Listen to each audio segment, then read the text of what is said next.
क्या आपको पता है कि 16 मार्च 2024 को क्या हुआ? यूनाइटेड नेशंस में पाकिस्तान और चाइना ने मिलकर एक प्रस्ताव रखा। अब आपको ये मालूम होना चाहिए कि यूनाइटेड नेशंस में 193 देश हैं। 193 देशों में लगभग 115 देशों ने इस प्रस्ताव में हामी भरी।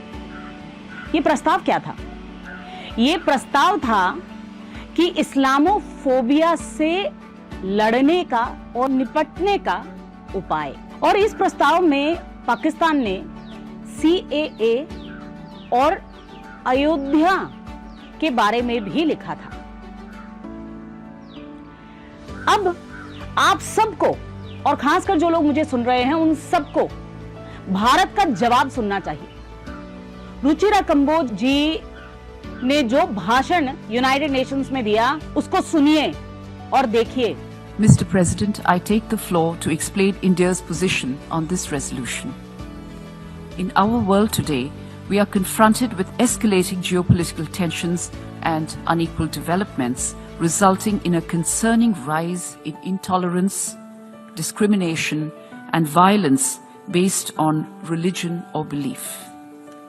India, as a proud champion of pluralism, firmly upholds the principle of equal protection and promotion of all religions and all faiths.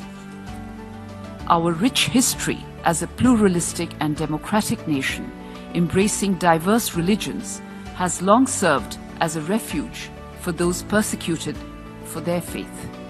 Whether Zoroastrians, Buddhists, Jews, or adherents of any other belief, they have consistently found in India a sanctuary free from persecution or discrimination. At the heart of this ethos is our principle of Sarva Dharma Sambhava, encapsulating Indian secularism and affirming the inherent goodness of all religions, each deserving of equal respect.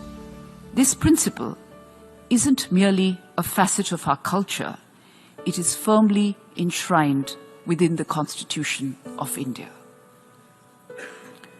It is therefore with deep concern, Mr. President, that we observe the growing manifestation of intolerance, discrimination, and violence against followers of various religions.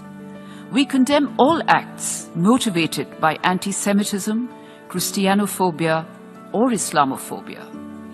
However, it is crucial to acknowledge that such phobias extend beyond the Abrahamic religions. Clear evidence shows that over decades, followers of non-Abrahamic religions have also been affected by religiophobia. This has led to the emergence of contemporary forms of religiophobia, particularly anti-Hindu, anti-Buddhist, and anti-Sikh elements. क्योंकि भारत आज उस मुकाम पर है जहां पर वो majority से भी घबराता नहीं है।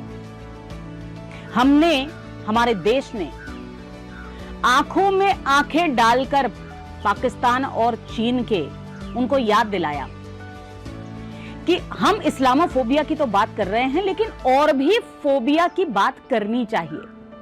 क्योंकि इस विश्व में लगभग 1.2 अरब हिंदू रहते हैं, लगभग 53.5 करोड़ बौद्ध रहते हैं और लगभग 3 करोड़ सिख रहते हैं। और इनके विरुद्ध भी कहीं ना कहीं फोबिया है। तो हम क्यों केवल मात्र एक फोबिया की बात करें?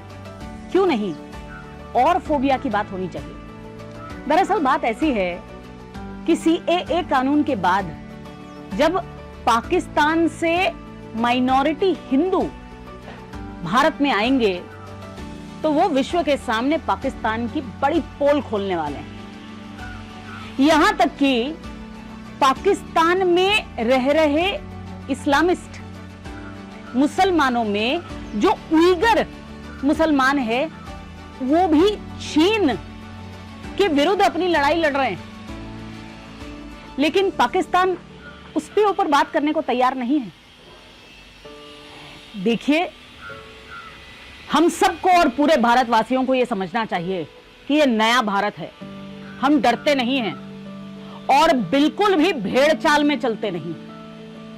हम में यह हिम्मत है कि हम खड़े हों और जो मेजॉरिटी है उनको भी याद दिलाएं कि सच्चाई क्या है, और वही हमने किया।